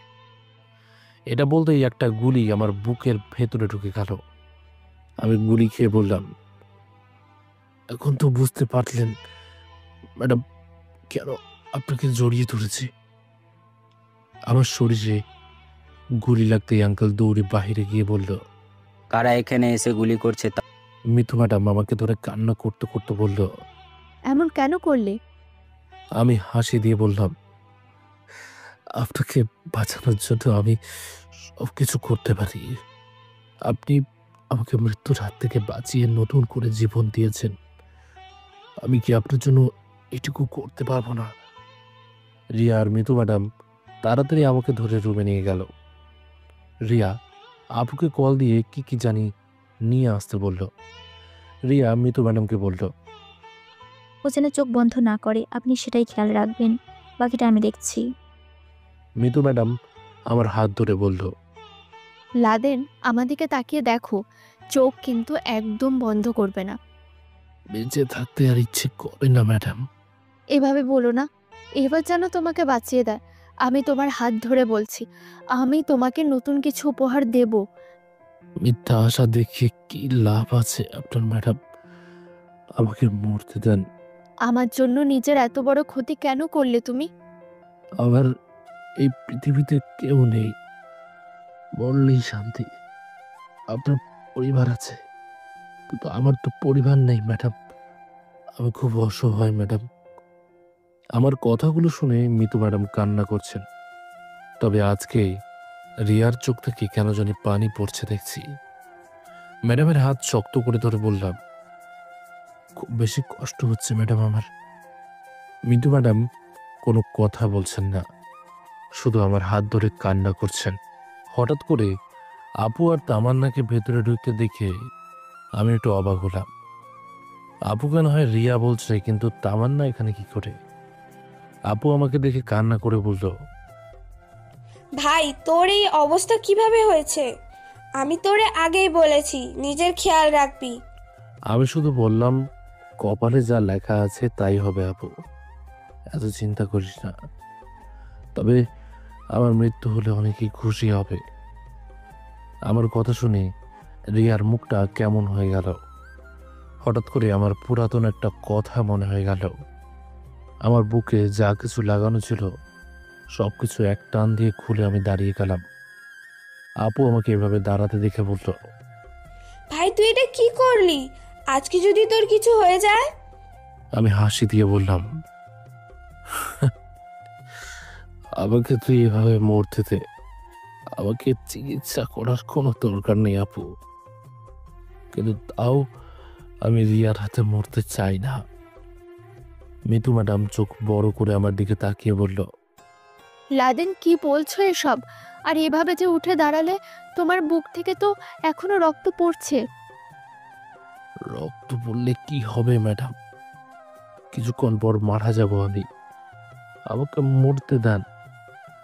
কিন্তু আমি কোনো বেঈমান মেয়ের হাতে মরতে চাই না। ওরা আমাকে উল্টো পাল্টা বলি শহরে এনে আমাকে পেছন থেকে আমার বেস্ট ফ্রেন্ড ছুরি মারছে। তখন রিয়া বলেছিল, তোর এখন মরতে হবে। আর এখনো যদি সুযোগ পাই আমাকে মারবে না, এর বিশ্বাস কি আপু? আমি দরকার হলে রক্ত শূন্যতায় মারা যাব, কিন্তু তাও এই রিয়ার হাতে মরতে চাই না আমি। আপু আমার দিকে তাকিয়ে কান্না করে বলল, ভাইয়া ভাইয়া তোর বুক থেকে অনেক রক্ত বের হচ্ছে, প্লিজ ভাইয়া এসব নিয়ে এখন চিন্তা করিস না। পিছন থেকে রিয়া কান্না করে বলল, লাদেন প্লিজ, তুমি আমাকে মাফ করে দাও। এখন প্লিজ এসব নিয়ে চিন্তা করো না। নিজেকে বাঁচতে হলে চিকিৎসা করাতে হবে। বিছানার উপর থেকে ফল কাটার চাকুটা হাতে নিয়ে সরাসরি বুকের ভেতরে ঢুকিয়ে দিয়ে বললাম, তোমাকে কতটা ভালোবাসি বললে বিশ্বাস করলে না হয়তো রিয়া, তবে আজকে আমি আবার ভিতরে সব কিছু খুলে দেখাবো তোমাকে কতটা ভালোবাসতাম। মিতু ম্যাডাম চিৎকার দিয়ে বলল, লাদেন, এটা তুমি কি করলে? কি করেছি ম্যাডাম? এর থেকে আমি আর কি বা দিতে পারবো? আমার কাছে আর কিছু ওকে দেওয়ার মতো নেই। টাকা পয়সা যা আছে সব দিয়ে এখন আমি রাস্তার ফকির। ইচ্ছে করে ওকে আমি জ্যান্ত পুড়িয়ে মারি, কিন্তু পারি না ম্যাডাম। ওর মুখের দিকে তাকালে মায়া লাগে। এই কথাগুলো বলে আমি নিচে বসলাম। শরীর থেকে রক্তের বন্যা বইছে। কেউ আমার কাছে ভয়ে আসছে না। রিয়া এক কোণে দাঁড়িয়ে দাঁড়িয়ে কান্না করছে। মিতু ম্যাডাম আমার হাত ধরে বলল, লাদেন, আমাকে বিশ্বাস করো, পাগলামো করো না। আমাকে আমাকে মরতে দেন। আর আর বাঁচতে ইচ্ছে করে না। কার জন্য বাঁচবো? আমার এই পৃথিবীতে কেউ নেই। একটা এতিম ছেলের কাছে কে বা মেয়ে বিয়ে দেবে ম্যাডাম? এখন আর বাঁচতে ইচ্ছে করে না, খুব ইচ্ছে করে মরতে মরতে ইচ্ছে করে। মিতু ম্যাডাম আমার হাত জোরে চেপে ধরে বলল, জানি না জীবনে কি আছে, আর আমি আমার জীবনে আরেকটা ভুল করতে চাই। আমি তোমার বউ হব লাদেন, আমাকে তুমি বিয়ে করবে? মিতু ম্যাডামের কথা শুনে বুকে হাত দিয়ে চোখের পানি ছেড়ে দিয়ে বললাম, কলিজাটা ফেটে যাচ্ছে। মনে হয় ম্যাডাম হয়তো হয়তো আমি আর বাঁচবো না, তবে তবে আপনি আমাকে বাঁচানোর জন্য এমন কিছু বলবেন আমি আশা করি নাই ম্যাডাম। খুব কষ্ট লাগলো ম্যাডাম। আমি তোমার হাত ধরে বলছি, নিজের ক্ষতি করো না। এখন আমার জন্য তোমাকে বাঁচতে হবে। শত কষ্টের মাঝে হাসি পায় ম্যাডাম। সবাই শুধু আমাকে ব্যবহার করে, কাজ শেষে আমাকে রাস্তায় ছুঁড়ে ফেলে দেয়। আজকে আপনিও আমার সাথে তাই করতে চাইছেন কেন ম্যাডাম? হঠাৎ করে আপু হাতে একটা ইঞ্জেকশন দিয়ে বলল, মাফ করিস ভাই, এছাড়া আমার আর কোনো উপায় ছিল না। কিছুক্ষণ পর আমি অজ্ঞান হয়ে মিতু ম্যাডামের কোলে শুয়ে পড়লাম। যখন আমার জ্ঞান ফিরল, তখন দেখি আমি আমার বিছানায় শুয়ে আছি, আর আমার রুমটাকে দেখে মনে হচ্ছে হাসপাতাল বানিয়ে দিয়েছে আপু। আমি উপরে থাকতেই দেখি মিতু ম্যাডাম আমার মাথার কাছে বসে আছে। যে আমি কিছু বলতে যাব, তখনই মিতু ম্যাডাম আমার মুখে হাত দিয়ে বলল, কোনো কথা বলবা না। তোমার আপু বলেছে 1 সপ্তাহ কোনো কথা বলা যাবে না, তাহলে তোমার সমস্যা হবে। আমার জীবনে আমি এতটাও কান্না করিনি যতটা আমি তোমার জন্য করছি। আমি ইশারা দিয়ে বললাম, সরি ম্যাডাম, মাফ করে দেন। হঠাৎ করে একটা কাজী এসে মিতু ম্যাডামকে বলল, তাহলে মা আমি কি বিয়ের কাজ শুরু করব? আমি চোখ বড় বড় করে মিতু ম্যাডামের দিকে তাকিয়ে ইশারা করে বললাম, কি হচ্ছে এসব? মিতু ম্যাডাম আমার কপালে হাত দিয়ে বলল, কাজী 3 বার কবুল বলতে বলবে, আর তুমি 3 বার কবুল বলবে। এর বাইরে কোনো কথা নয়। এর মাঝেই মিতু ম্যাডামের বাবা এসে আমাকে দেখে বলল, এখন তুমি সুস্থ আছো, তোমাকে দেখে খুব খারাপ লাগছে। আজকে তোমার এই অবস্থা দেখে আমি নিজেই কান্না করছি। আর একটা কথা, আমার মেয়ে বলেছিল ও নাকি এখনো বিয়ে করবে না। আজকের এই বিয়েতে ওর মত আছে। আমার মেয়ে পারফেক্ট একটা জীবন সাথী খুঁজে পেয়েছে, এতে আমি আরো খুশি। তবে বাবা, আমি আমার মেয়েকে চিনি। ও হয়তো বাইরে থেকে একটু রাগী, তবে ওর ভেতরের মনটা অনেক ভালো। তোমাকে মৃত্যুর মুখ থেকে বাঁচিয়েছে আমার মেয়ে। এখনো তোমাকে একটা পরিবার উপহার দেবে। আর আমি জানি এখানে তোমার কোনো মত থাকবে না। আমার মেয়ের সাথে কয়েকদিন থেকে দেখো, ও যদি সাংসারিক না হয় তাহলে আমি তোমাকে কথা দিচ্ছি আমি ওর ব্যবস্থা করব। আঙ্কেল এই কথাগুলো বলে একটু দূরে চলে গেল। আমি মিতু ম্যাডামের দিকে তাকিয়ে আছি। মিতু ম্যাডাম আমাকে বলল, লাদেন, রিয়াকে যতটা ভালোবাসো তুমি তার থেকে 1 ভাগ আমাকে দিও প্লিজ। আমি এই আশায় থাকবো। আপু আমাকে দূর থেকে বলল, ভাই রাজি হয়ে যা। আমি মনে করি মিতু ম্যাডাম তোর জন্য খারাপ কিছু চাইবেন না। কি আর করার, সবার বলাতে আমি রাজি হয়ে গেলাম। 3 বার কবুল বলে মিতু ম্যাডামকে বিয়ে করে নিলাম। মিতু ম্যাডাম আমার মাথায় হাত দিয়ে বলল, নতুন জীবনের জন্য তোমাকে শুভেচ্ছা জানাই। এই পর্যন্ত বলে মিতু ম্যাডাম একটা হাসি দিল। হঠাৎ করে আপু বলল, মিতু ম্যাডাম, আপনি যদি অনুমতি দেন তাহলে আমি আমার ভাইকে বাসায় নিয়ে যেতে চাই। লাদেন ছাড়া আমার এই পৃথিবীতে কেউ নেই। ওর কিছু হলে পরে আমি ভাই বলে কাকে ডাকবো? আপুর কথা শুনে মিতু ম্যাডাম বলল, আজকে আমি ওকে কবুল বলে বিয়ে করেছি। এখন যদিও আমার চোখের সামনে না থাকে, তাহলে আমার কেমন লাগবে বলো? তুমি এখানে থাকো কিছুদিন প্লিজ। আপু, না করবে না। আমার হাজব্যান্ডের জন্য প্লিজ থাকো কয়েকটা দিন। আপু হাসি দিয়ে বলল, আচ্ছা ম্যাডাম, ঠিক আছে থাকবো। তবে আমার কিন্তু আবার হাসপাতালে যেতে হবে। আচ্ছা, যাবেন, নো সমস্যা। আবু আর মিতু ম্যাডাম মিলে আমাকে রেখে আড্ডা দিতে লাগলো। তবে আমার জ্ঞান ফেরার পর আমি আর রিয়াকে বা ওদের পরিবারের কাউকে এখানে দেখি নাই। কিন্তু হঠাৎ করে মিতু ম্যাডাম এমন কিছু করে বসবেন আমি জানতাম না। যাক, যা হয়েছে ভালোই হয়েছে। তবে দেখি আগে কি হয়। আজকে 15 দিন হয়ে গেল। এখন আমি মোটামুটি একটু সুস্থ। এই কয়েকদিনে আপু আর মিতু ম্যাডাম আমাকে অনেক সেবা যত্ন করছে। তবে মিতু ম্যাডাম আমাকে এটাও সময় দেয় নাই। ওনার হয়তো কাজ আছে, বিজি মানুষ। তবে আপু সবসময় আমার পাশে ছিলেন। অপরিচিত একটা মেয়ে যে আমাকে নিজের ভাইয়ের মতো দেখে। এই শহরে এসে আমি আশা করিনি যে আমি একটা বোন পেয়ে যাব। এই কয়েকদিনে আমাকে আপু একদম কথা বলতেই দেয় নাই। আপু সবসময় আমাকে নজরে রেখেছে, আর আপু চলে গেলে সুমন থাকতো। তবে মাঝে মাঝে মৃত্যুবেলা আমার পাশে বসে শুধু আমার দিকে তাকিয়ে থাকতেন। আর মাঝে মাঝে ওনাকে আড়ালে কান্না করতে দেখেছি আমি। আর হ্যাঁ, একটা কথা বলতেই তো ভুলে গেছি, মিতু ম্যাডাম আর আমার বিয়ে হয়েছে নামে মাত্র। তবে উনি থাকেন ওনার রুমে, আমি আমার রুমে। এই পর্যন্তই পার্থক্য। আবু নাকি আজকে আর বাসায় আসে নেই। আপুর বাসায় কি যেন একটা দরকার পড়ছে। সকালে আমি ধীরে ধীরে বিছানা থেকে উঠলাম। আজকে 15 দিন পর বিছানা থেকে উঠলাম। মনে হচ্ছে যেন শরীরে এখনো অনেক ব্যথা রয়ে গেছে। রুমের দরজা খুলে বাহিরে গেলাম। এখনো তেমন সকাল হয় নাই। হালকা করে সকালের আলো জানলা দিয়ে উঁকি দিচ্ছে। অনেকদিন পর একটু হাঁটতে পারছি। নিজের ভেতরে যেন কেমন এক ভালো লাগার অনুভূতি কাজ করছে। আমি ধীরে ধীরে মিতু ম্যাডামের রুমে চলে গেলাম। ওনার রুম ভেতর থেকে আটকানো আছে।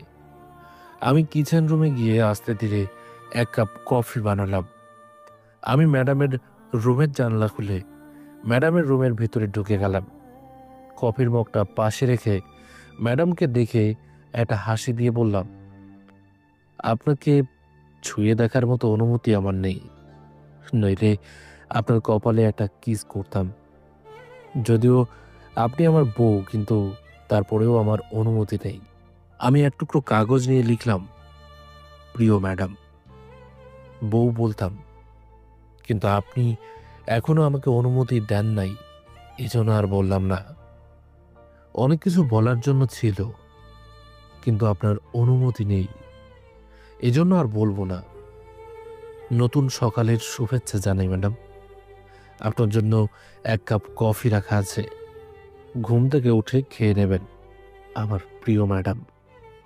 কাগজটা মগের নিচে রেখে আবার জানালা দিয়ে বের হয়ে গেলাম। যাই, আজকে একটু হাঁটতে বেরোই। কিছুটা দূরে গিয়ে একটু হাঁপিয়ে গেলাম। এক জায়গায় বসে একটু জিরিয়ে নিলাম। তবে এখন মোটামুটি আমার অনেকটা ভালো লাগছে। এতদিন পর বাহিরের আলো দেখলাম। ঘর বন্দি হয়ে থাকলে কেমন যেন নিজেকে মৃত মানুষের মতো লাগে। হঠাৎ করে একটা বাসার সামনে গিয়ে যাওয়ার সময় একটা গোলাপ ফুলের গাছ দেখলাম। এখানে তেমন কেউ নেই, এজন্য একটা ফুল নিয়ে নিলাম। তবে চুরি করা আমার ঠিক হয় নাই। আরে দূর, একটা হলেই হলো। দোকান থেকে একটা চকলেট নিলাম। দোকানদার আমার পূর্ব পরিচিত, এজন্য আর টাকা লাগে নাই। বলছি পরে দিয়ে দেব। যাক, এখন বাসায় যাওয়া যায়। বাসার সামনে গিয়ে দরজায় কলিং বেল দিলাম। আর কলিং বেল দিতেই মিতু ম্যাডাম দরজা খুলে দিল। মিতু ম্যাডাম আমাকে দেখে কোনো কথা বলে নাই, চুপচাপ সোফায় গিয়ে বসলো। তবে ওনাকে দেখে মনে হচ্ছে যেন উনি কান্না করছেন। কি জানি এখন আবার কি হয়েছে। আপু দেখি এসেছে, কিন্তু কেউ কোনো কথা বলছে না। আমি আঙ্কেলের সামনে গিয়ে বললাম, কি ব্যাপার আঙ্কেল, কি হয়েছে এখানে? মনে হচ্ছে যেন কেউ মারা গেছে, এই জন্য কেউ কোনো কথা বলছে না। আঙ্কেল আমার দিকে তাকিয়ে বলল, সকাল সকাল এই অসুস্থ শরীর নিয়ে কোথায় গিয়েছিলে? আবার কাউকে কিছু বলো নাই? এদিকে আমরা তোমাকে খুঁজে হাঁপিয়ে গেছি। তোমার কি কাউকে কিছু বলার দরকার হয় নাই? আমার মেয়েকে দেখো, ও নিজেকে কি অবস্থা করেছে। কান্না করে চেহারার অবস্থা খারাপ করে ফেলেছে। শুধু বলেছিল তুমি নাকি সুস্থ হওয়ার পর ওকে রেখে চলে গেছো। আঙ্কেলের কথা শুনে আমি আপুর সামনে গিয়ে বললাম, তুই আমার আপন মায়ের পেটের সন্তান না, এরপরেও তুই আমার জন্য যা করলি না আপু, কি বলবো, কি বলে যে ধন্যবাদ দেব না। তুই তো আমার বড় বোন। আপু আমাকে জড়িয়ে কান্না করে বলল, এতদিন পর তোরে সুস্থ দেখে আমার কতটা যে ভালো লাগছে বলার বাইরে ভাই। খুব খুব ভালো লাগছে। হয়েছে আপু, রাখ, এখন বাসায় যা, গিয়ে সবকিছু রেডি কর। আজকে আমি আমার বউ নিয়ে তোর বাসায় যাব। সত্যি নাকি ভাই? আরে হ। আপু আমার কানে কানে বলল, সে যাইস, এখন তুই তোর বউয়ের রাগ কমা। সত্যি তোর ভাগ্য ভালো, ওর মতো একটা মেয়ে পাইছস, আবার বউ এমপি। তুই এখন কার জামাই জানি? মার খাবি কিন্তু আপু, বলে দিলাম। আপু মুখ বাঁকিয়ে বলল, হুম, আমাকে মারবে? তোর বাসায় আমি থাকলাম না, এই চলে গেলাম। যান যান, আপনি কোথা থেকে আসছেন? আপু আর কিছু বলে নাই, চুপচাপ দরজা দিয়ে বের হয়ে চলে গেল। আপু যাওয়ার পর আঙ্কেলও চলে গেল। এবার আমি মিতু ম্যাডামের থেকে কিছুটা দূরে গিয়ে বসলাম। মিতু ম্যাডাম চুপচাপ বসে বসে নিউজ দেখছেন। এবার আমি ডাক দিলাম, ম্যাডাম। মিতু ম্যাডাম আমার দিকে তাকিয়ে বলল, বলো কি বলবে? আমি কি ভুল করেছি কোনো ম্যাডাম? না তো। প্লিজ ম্যাডাম, এভাবে বলবেন না। এতদিন পর সুস্থ হয়ে সবার আগে আমি আপনার জন্য কফি বানিয়েছি, আর এই নিন গোলাপ ফুল আর চকলেট আপনার জন্য। এটা ভুলে যেও না আমি তোমার ম্যাডাম। মনে মনে বললাম, এতদিন পর ওনার চোখের আড়াল হয়েছিল, হয়তো একটু কষ্ট পেয়েছে, বলে যাওয়া উচিত ছিল। রাগ করেছে উনি, এই জন্য এভাবে বলছেন। আমি এবার বললাম, আপনি এমপির পাওয়ার বাইরে গিয়ে দেখান। এখানে কেউ, এখানে আপনি আপনি আমার বউ, ভুলে যাবেন না। কবুল বলে বিয়ে করেছেন, ভুলে যাবেন না। মিতু ম্যাডাম নিউজ পেপার নিয়ে নিচে রেখে আমার দিকে তাকিয়ে কান্না করে বলল, আমি সারা জীবন এই নির্বাচনের পিছনে দৌড়াদৌড়ি করে সময় শেষ করে দিয়েছি। শেষ পর্যন্ত সবকিছু বলে তোমাকে বিয়ে করেছি। আমি মানুষটা কেমন আগে আমার সাথে মিশে দেখো। যদি তুমি একদিন আমাকে খারাপ বলো, আমি তোমাকে ছেড়ে চলে যাব। তোমার কিছুই বলতে হবে না। আমি মাথায় হাত দিয়ে বললাম, ম্যাডাম, এত তাড়াতাড়ি যে এত কিছু হয়ে যাবে আমি জানতাম না, যার কারণে এত কিছু আমি নিতে পারছি না। আমি কি আপনার হাতটা ধরবো ম্যাডাম? মিতু ম্যাডাম কোনো কথা বললেন না, চুপচাপ চোখের পানি মুছে বসে আছেন। আমি ধীরে ধীরে ম্যাডামের হাত ধরলাম। ম্যাডামের হাত ধরতেই ম্যাডাম আমার মাথায় হাত দিয়ে ধরে কাছে টেনে কপালে চুমু দিয়ে বলল, হাত ধরতে এত ভয় পাও কেন? মৃদু ম্যাডাম আমাকে কপালে চুমু দিয়েছে, এটা দেখেই তো আমার চোখ তেরা হয়ে গেল। আরে বাবা, কিভাবে কি একজন এমপি ম্যাডাম আমাকে কিস করছেন, আমি তো ভাবতেই পারছি না। মৃদু ম্যাডাম আমাকে যেই কিছু বলতে যাবেন তখন আঙ্কেল এসে বলল, রাদিন শুনো। আমি মৃদু ম্যাডামের থেকে একটু দূরে গিয়ে বললাম, জি আঙ্কেল বলেন। আঙ্কেল আমাকে বলল, দেখো বাবা, আমি একটা বিষয় চিন্তা করে দেখলাম যে রিয়া তোমার সাথে বেইমানি করছে ও নিজেকে প্রতিষ্ঠিত করে। মানে যখন ও দেখলো ওর আর তোমার দরকার নেই, তখন ও তোমার সাথে বেইমানি করছে। কিন্তু আমার মেয়ে প্রতিষ্ঠিত। এখন তুমি একটু চিন্তা করে দেখো বিষয়টা, আমি কি বলতে চাইছি। আমি বুঝে গেছি আঙ্কেল, আপনাকে আর কিছু বলতে হবে না।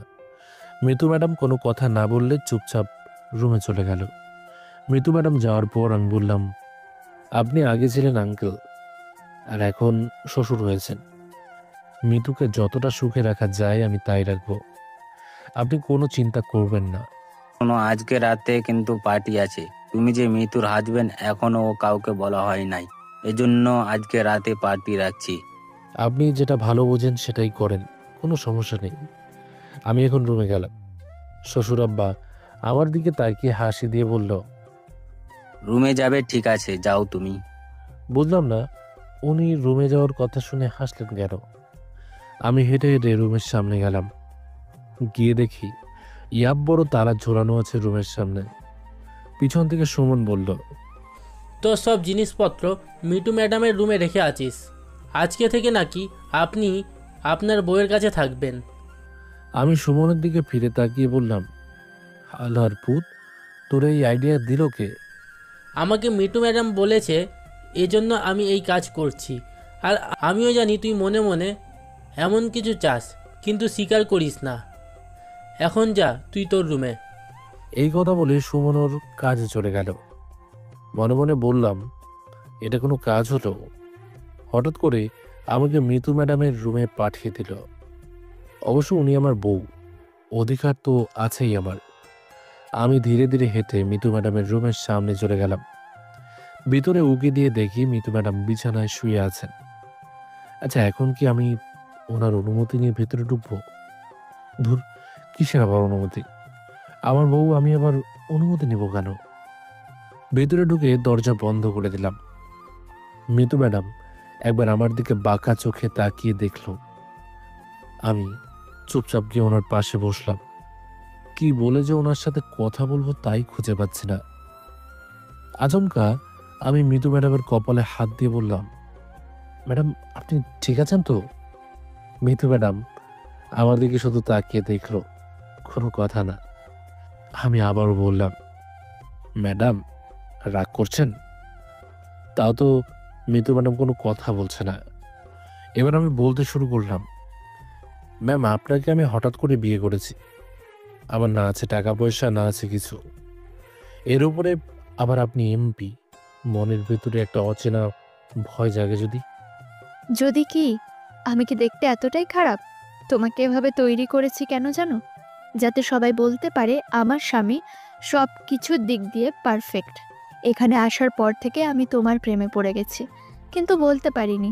যখন তুমি পাশের বাসার মেয়ের সাথে কথা বলছিলে, তখন যে আমার কতটা খারাপ লেগেছে এটা শুধু আমিই জানি। আর নিজের বিয়ে করা বউকে কেউ ম্যাডাম বলে? আমাকে কি তুমি রিয়া পেয়েছো যে আমি আমার স্বামীকে ছেড়ে দূরে থাকবো? এতদিন তুমি অসুস্থ ছিলে বলে তোমাকে চোখে চোখে রেখেছি, আর এখন? আমি মিতু ম্যাডামের দিকে একবার তাকিয়ে কোনো কথা বললাম না। সরাসরি কাপড় নিয়ে ওয়াশরুমে চলে গেলাম। গোসল করে বের হয়ে মিতুকে বললাম, মিতু আমার সাদা লুঙ্গিটা নিয়ে আসো তো।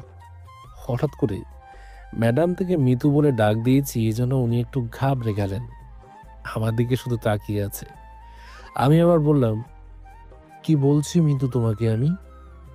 মিতু তাড়াতাড়ি বিছানা থেকে উঠে আমার সামনে লুঙ্গি নিয়ে এসে বলল, নেন। নেন মানে? পরিয়ে দাও এখন। হঠাৎ করে? আচমকা মিতু ম্যাডামকে টান দিয়ে বললাম, হঠাৎ করে কি? হ্যাঁ, আমি আমার বউয়ের সাথে যা ইচ্ছে তাই করবো, কোনো সমস্যা? মিতু ম্যাডাম একটু লজ্জা পেয়ে বলল, না। এখন চুপচাপ লুঙ্গি পরিয়ে দাও। মিতু আমার কথা মতো তাই করলো। আমি হাসি দিয়ে বললাম, মিতু ম্যাডাম আমি আপনাকে অনেক ভালোবাসবো। শুধু মাঝপথে কখনো আমাকে একা রেখে চলে যাবেন না। আমি আমার স্বামীকে ছেড়ে কোথায় যাব বলো? এই জীবনে তুমি ছাড়া আমার আর কেই বা আছে? আচ্ছা ম্যাডাম, এখন আপনি রেডি হন, আপুর বাসা যাব। আচ্ছা ঠিক আছে স্যার, আপনি নিচে যান, আমি আসছি। আমি সিঁড়ি দিয়ে নিচে গিয়ে সোফায় বসলাম। শ্বশুর আব্বা আমাকে দেখে বলল, জামাই জামাই বাবাজি মনে হয় আমাকে খুব তাড়াতাড়ি একটা খেলার সাথী উপহার দিবে। আমি হাসি দিয়ে বললাম, দোয়া করবেন আব্বা। মিতু ম্যাডাম নিচে নেমে আমার পাশে দাঁড়িয়ে বলল, চলেন স্যার। আসো। মিতুকে নিয়ে সরাসরি আপুর বাসায় চলে গেলাম।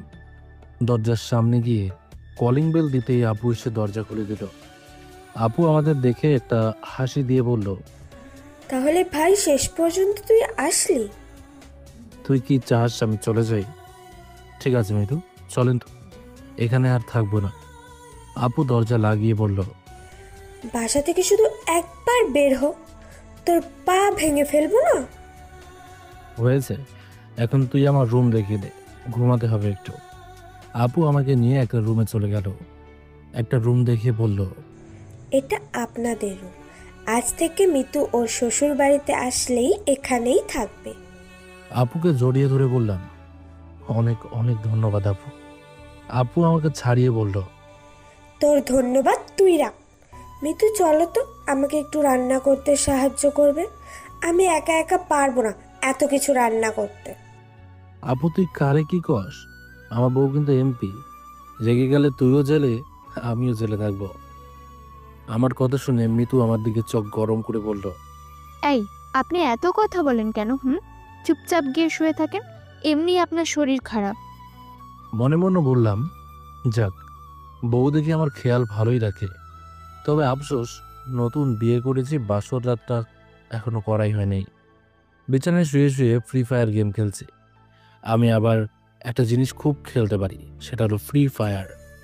এই গেম খেলতে মজাই আলাদা। এভাবেই খেলতে খেলতে অনেকটা সময় হয়ে গেল। হঠাৎ মিতু রুমে ঢুকে দরজা বন্ধ করে আমার দিকে তাকিয়ে বলল, আপনি এখনো ঘুমাননি? ঘুম আসছে না তো কি করবো ম্যাডাম, এই জন্য জেগে আছি। মিতু আমার কাছ থেকে ফোনটা নিয়ে বলল। এখন চুপচাপ শুয়ে ঘুমা, কোনো কথা না। আমি মিতুকে টান দিয়ে আমার পাশে নিয়ে এসে বললাম, একা একা তো আর ঘুমাতে ভালো লাগছে না, ভাবলাম তোমাকে সাথে নিয়ে একটু ঘুমাই। মিতু লজ্জায় মুখ লাল করে বলল, ছাড়েন, কি করছেন? আপু এসে দেখে ফেললে কি হবে? দরজা লাগানো, তাহলে আপু কোথা থেকে আসবে? ছাড়েন প্লিজ, আমার ভালো লাগছে না। মিতুর কথা শুনে ওকে ছেড়ে দিলাম। শুধু বললাম, সরি ম্যাডাম, আপনার অনুমতি ছাড়া আপনাকে জড়িয়ে ধরেছি, মাফ করে দেবেন। এই কথা বলে আমি আর কিছু বলি নাই, চুপচাপ শুয়ে আছি। একটু পর মিতু আমাকে উল্টা দিক থেকে জড়িয়ে ধরে বলল, কি হলো, রাগ করেছেন আপনি? না, রাগ করার কি আছে, আপনাকে জড়িয়ে ধরার অনুমতি তো আমার নেই। মিতু আমাকে ওর দিকে ফিরিয়ে বলল, অনুমতি নাই কে বলেছে? আমি আপনার বউ, আপনি আমার কাছ থেকে অনুমতি নেবেন কেন? জোর করতে পারেন না, আপনি বোঝেন না কেন? মিতুকে আমি জড়িয়ে ধরে বললাম, মিতু তুমি তো জানো আমার আগে একটা বউ ছিল, সবকিছু জেনে শুনে কেন তুমি আমাকে বিয়ে করলে? ওইটা তো শুধু নামে মাত্র বিয়ে, আর কিছু না। তাছাড়া আপনি আমার পূর্ব পরিচিত মানুষ, আপনার স্বভাব চরিত্র আমার জানা আছে, এই জন্য আপনাকে আমি বিয়ে করেছি। আর আমি জানি আপনি আমার জন্য বেস্ট হবেন। আরও কিছু জানতে চান? মিতুর ঠোঁটে কিস করে বললাম, জানতে চাই তো অনেক কিছু। মিতু শোনো না, বিকাল তো হয়েই গেল, গোসল তো করতেই হবে, এখন কি? এই, মায়ের খেতে চাও তুমি? বাইরে আপু আছে, দেখছো না তুমি? আমি বিছানা থেকে উঠে দরজা খুলে আপুকে ডাক দিলাম। আপু আমার সামনে এসে বলল, ভাই বল, কি বলবি? তুই আমাদের বাসায় গিয়ে শ্বশুর আব্বাকে নিয়ে আয়, ততক্ষণে আমি একটু আমার কাজ শেষ করে ফেলি, একটু দেরি করে আসবি কিন্তু। আপু আমার কথা শুনে হাসি দিয়ে বলল, সব কিছু এত জলদি জলদি মনে হচ্ছে, কি ব্যাপার লাদেন, বল তো।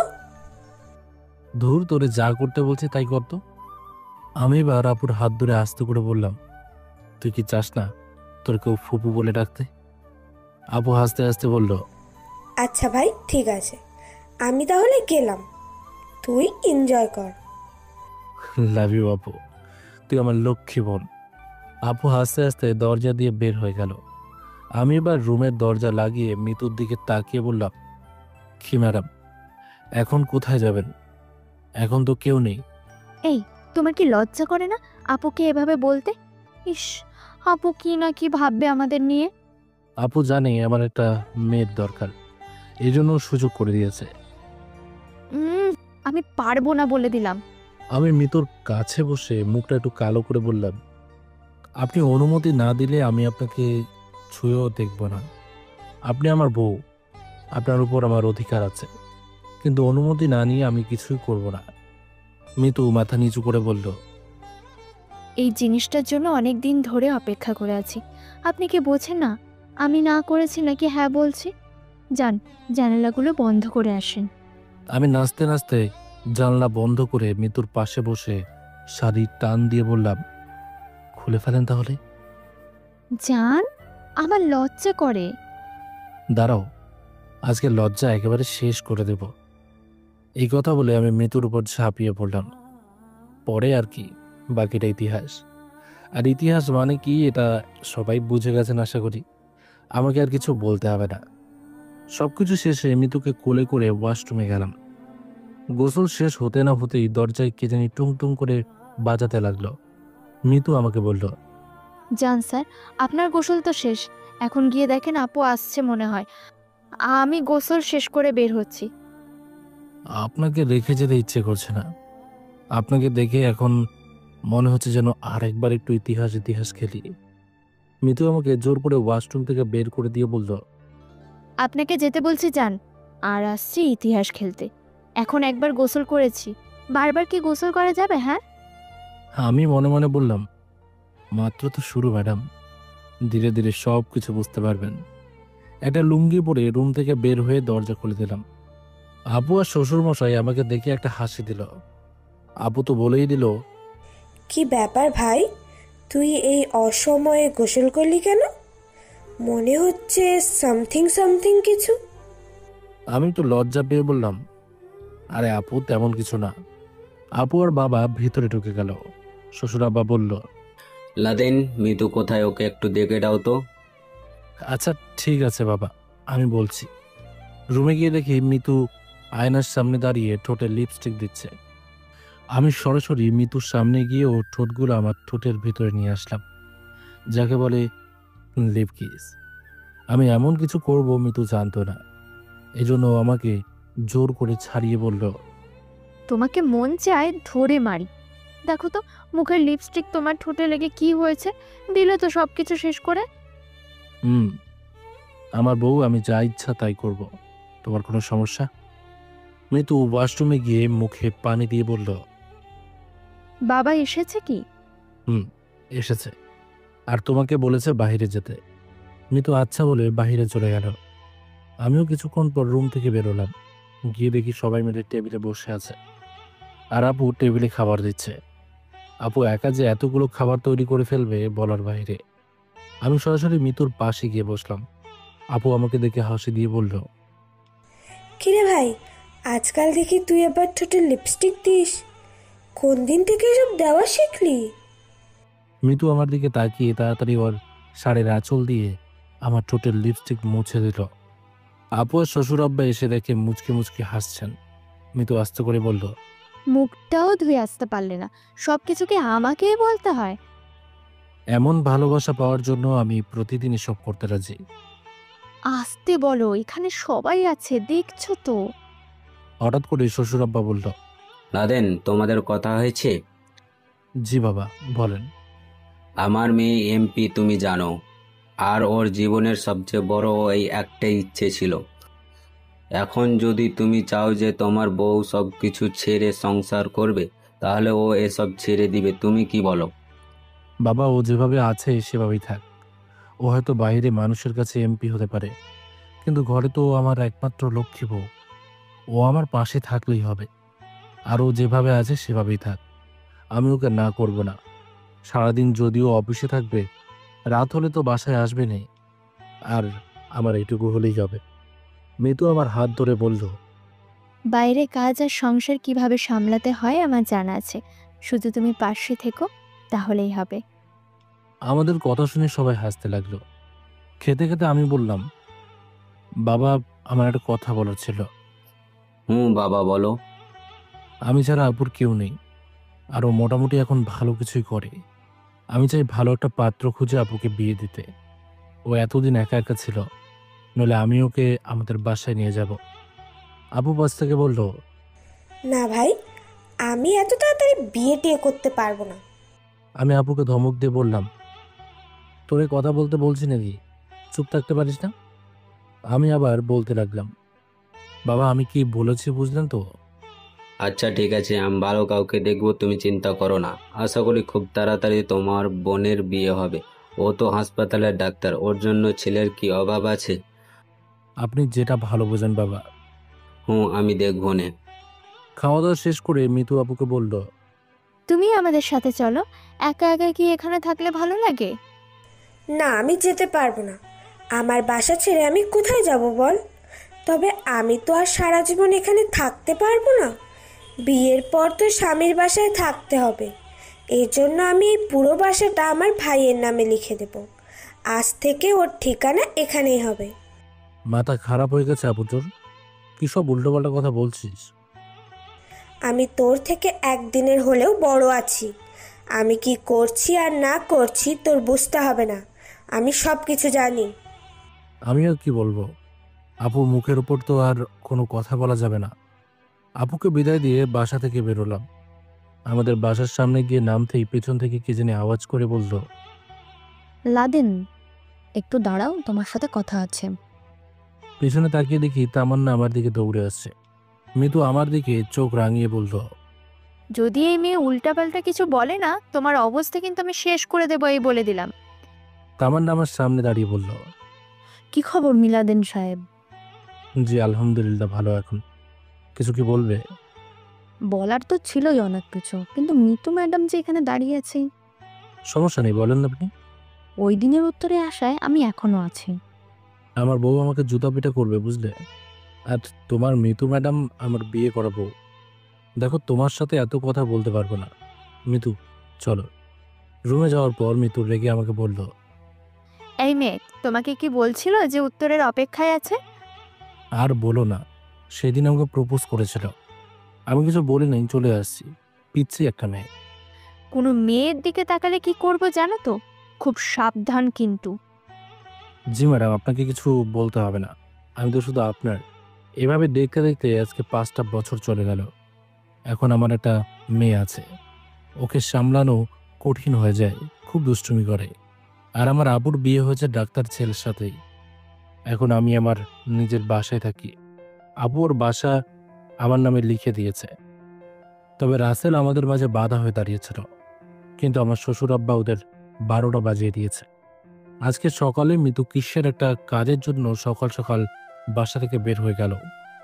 আমার মেয়ে তো ওর আম্মুকে সকালে না দেখে আমাকে পাগল করে ফেলেছে। শুধু বলছে ওর আম্মুর কাছে নিয়ে যেতে। কি আর করব, মেয়েকে নিয়ে বের হলাম, নইলে আমাকে পাগল বানিয়ে দেবে।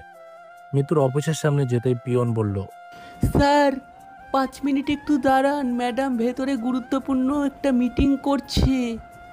হঠাৎ করে পেছন থেকে কে জানি বলল। কিরে লাদেন, কি খবর তোর? পেছনে তাকিয়ে দেখি রাতুল আর রিয়া দাঁড়িয়ে আছে। এতদিন পর ওদের দেখে বললাম, কিরে, কি খবর তোদের? রাতুল মাথা নিচু করে বলল, এই তো আছি কোনো রকম। এটা কি তোর মেয়ে? আমার মেয়ে। আম্মু, তুমি কি কিছু খাবে? বাবা, আমি কিন্তু এখন কান্না করব। আমাকে আম্মুর কাছে নিয়ে যাও। এই তো তোমার আম্মু বের হয়ে আসবে। রিয়া আমার দিকে তাকিয়ে বলল, মানুষকে ঠকিয়ে কেউ সুখী হতে পারে না, জানো লাদেন। তোমার মেয়ের মতো আমারও একটা বাচ্চা নেওয়ার খুব ইচ্ছে ছিল, কিন্তু আমি কোনোদিন মা হতে পারবো না। আমার মেয়ের কসম খেয়ে বলছি, আপনাদের ওপর আমার কোনো অভিযোগ নেই। আমি এখন মিতুকে নিয়ে সুখেই আছি। আচ্ছা, এসব এখন বাদ দেন। কোথায় গিয়েছিলেন আপনারা? রাতুল বলল, এই পাশ দিয়ে যাচ্ছিলাম, তোরে দেখে এগিয়ে আসলাম। আচ্ছা ঠিক আছে, যাই রে, ভালো থাকিস। আচ্ছা যা। এই কথা বলে ওরা চলে গেল। আমার মেয়ে আমাকে বলল, বাবা, ওনারা কে? চিনবে না আম্মু, তুমি বুঝেছ? মিতু বের হতেই আমার মেয়ে কান্না করে দিল। কান্না করতে করতে বলল, আম্মু, তুমি আমাকে ফেলে চলে আসলা? জানো না, তোমাকে সকালে না দেখলে আমার ভালো লাগে না।